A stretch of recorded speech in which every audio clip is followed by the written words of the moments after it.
Album selection का करीम उदासिया, शायर इनाम मीरा लिया। ये गीत वशाल जिंदानी है डेडिकेट खदा सैफुल्ला जाफरिया बशक्यापुरा शमाई दोस्ता निसार अहमद जखरानी सैफुद्दीन जखरानी धुल बेनजीर कांटेश फरमाशें रफीक जाफरी हिजरी मोड़ाश निसार अहमद जिंदानी शहबाज जिंदानी फरमाशें आफ्ताब बाचकानी फरमाश रिकॉर्डिंग खनू उस्ताद जलाल मीरा लिया महलाते थे मवा खूबसूरत गुल दिल महलाते थे मवा खूबसूरत गुल जानी मना बेकार न समझ हचो यार न गुल बिया खराब वद केरा मना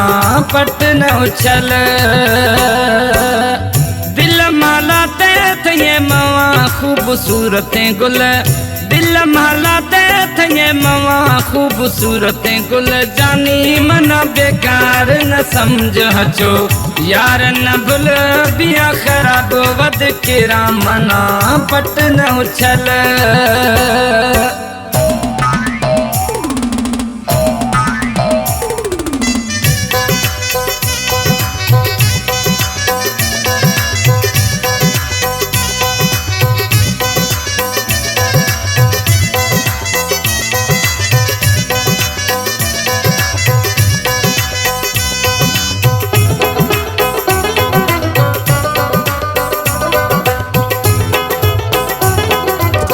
पराई चवण न मना रोल था ठोका हमें रख गोल मोल था खन हर डोल था पराई चवण न मना रोल था ठोका हमें रख गोल मोल था खन हर डोल था दिल मालाते थे मवा खूबसूरत गुल मवा खूबसूरत गुल जानी मना बेकार न समझ हचो यार न बुल बिया खराब वद केरा मना पट न उछल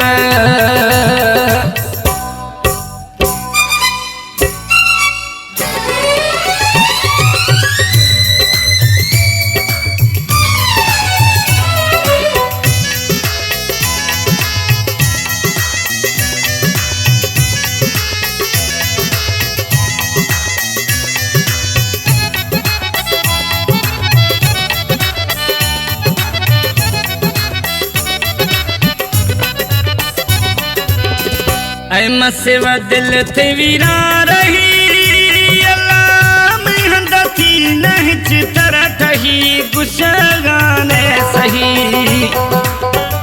ऐ मसेवा दिल थे वीरा रही अल्लाह में हंदा थी नहच तरह ठही गुशगाने सही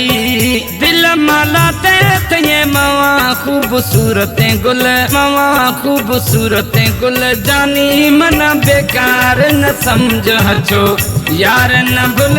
बिया खराब वद केरा मना पट न उछल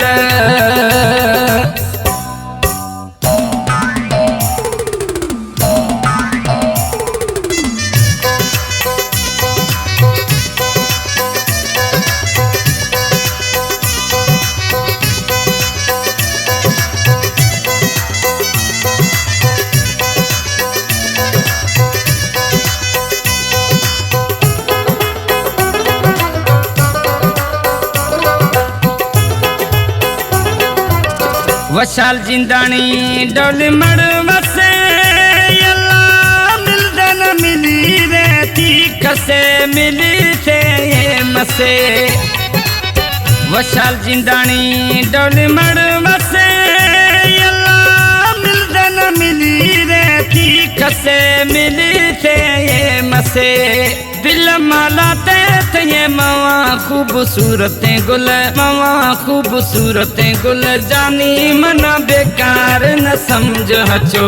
यार न गुल बिया खराब वद केरा मना पट न उछल दिल मालाते थे मवा खूबसूरत गुल दिल मालाते थे मवा खूबसूरत गुल जानी मना बेकार न समझ हचो यार न भूल बिया खराब वद के रामना पट न उछल